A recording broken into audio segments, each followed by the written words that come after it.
that point about the Mackin application. The other point to make is in regard to the Murphy application, that's GPU 10-2007, and that is somewhat unique in that the result, if the board were to agree with the revised application, is that there would be a dual or a split general plan classification on the properties. It's about 103 acres. The 10 acres that would be on the, or closest to the valley floor, or at the bottom of the hill, these are is basically the eastern hills of Redwood Valley, would be classified as rural residential 10 and only those 10 acres. The rest of the property, the 93 or so acres, would remain in the classification RL 160. And because of that, unless the board were to make the suggested finding that we have in the staff report, that property couldn't be divided because of policies that the Planning and Building Services Department has about split designations, and those split designations having to have the minimums of the size of which they're designated. Obviously, the 93 acres would not have the RL 160, doesn't have 160 acres. Therefore, this finding would be advisable if the board were inclined to agree with the recommendation. We did review that finding with the county council, and together we crafted this language. So if you perhaps wanted to go into any more depth on these applications, we'd be happy to. I know that there are folks who want to speak on them. And of course, I'll be available to answer any specific questions you have. But basically, we're recommending for them now and into Group 1. Okay. Who was first? Supervisor Delwer. Thank you. In regard to the EIR, we have obviously a slew of separate applications that we've, or at least the recommendation is in Group 1 and now 3, that will be reviewed. If in the EIR process something stands out on one of those applications, we will have the ability at that point, when that comes back to us, to remove that application from the final general plan. Yes, absolutely so. So we are not making any final decisions at this point. We are talking about the particular paths that these applications are taking to being processed in the general plan update. So what this process is doing is it's evaluating the potential impacts that such a change would have, and then the decision makers, planning commission and the board, can evaluate those and determine if those are acceptable or not. Yes. And if they're not, then with that data that we will garner from this EIR, we'll be able to make the right decision as to whether to leave them in, change, or delete. You are correct. Thank you. Supervisor Smith. Thank you, Mr. Chairman. This is just a very general question in this consideration and this overview you've given us on the basic group designations, which is basically a redo of what we did in January.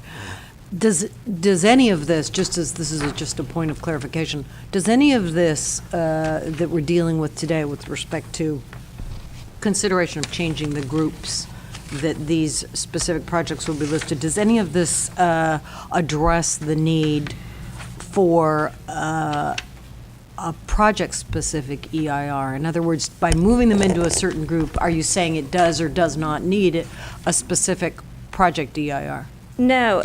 In many cases, the projects could come before you and have a mitigated neg deck in the future. It's not necessarily just because they're in Group 3 they need an EIR. The reason they're in Group 3 and the thought, do you want me to go into this? A little bit. Okay. When we met with staff, we looked at the various applications and how it wasn't only an environmental decision or a recommendation, but also, how do they fit in the character of the community? Do they have from all of the feedback we've heard from the community during the last few years, do they fit in with the overall intent for those areas? Do they match the designations? So some of the recommendations for group number 3 just reflect that they didn't seem to fit that well. And so this approach was provided to give you adequate coverage and let the applicants provide additional information in the future, but not to say that they require an EIR in and of themselves, each one, just that they should be looked at separately from the overall recommendations for the general plan land use map. So none of the designations would either require or preclude a project-specific EIR? Correct. So that's not a decision that we're faced with today? Correct. Thank you.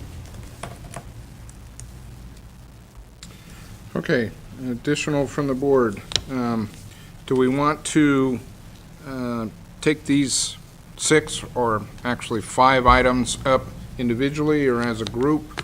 How do you want to proceed? Or do you want to go all the way through and include the 4 additional? Take the staff report on those also, and then take public comment? Well, I think we should take public comment first, and then but Sure. I'd say take them as a total group. Take them as a whole? Okay.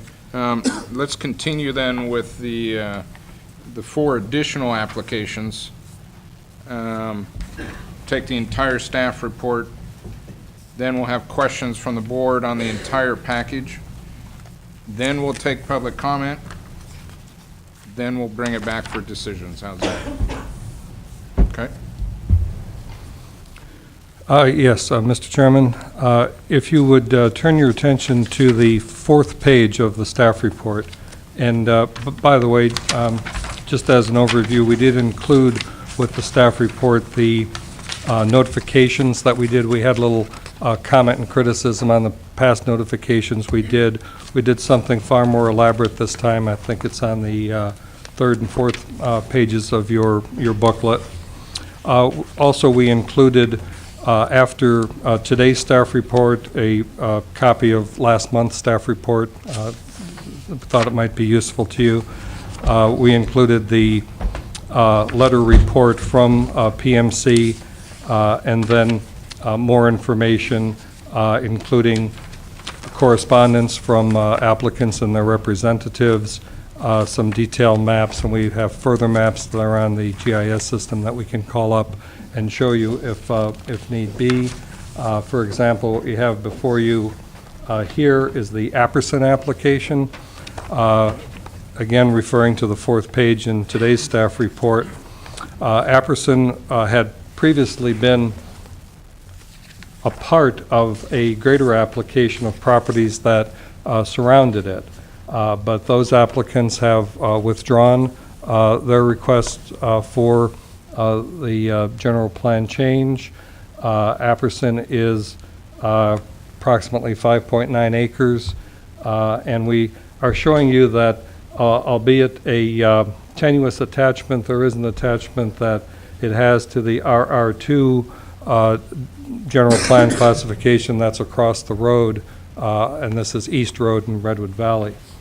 So we do have letters confirming the withdrawal of the other applicants that were involved with this application, and our recommendation, if we're asked to make one, would be that because of the reduction in density and intensity and so forth, and the ability to be an appendage of an existing RR2 district, the one across of East Road, that we're supportive of this application and supportive that it could go into Group 1. The next application is Wellick, that's GPU 45-2007. It's a 3.7 acre parcel, a little hard to see, but it is located, unfortunately, in the middle of an Ag 40 designation. This application had previously requested a suburban residential designation, and it was grouped in Group 4. The applicant has revised that application from the suburban residential to RR1. Basically, as you know, No, I'm sorry. Yeah. It is correct that it is Group 3.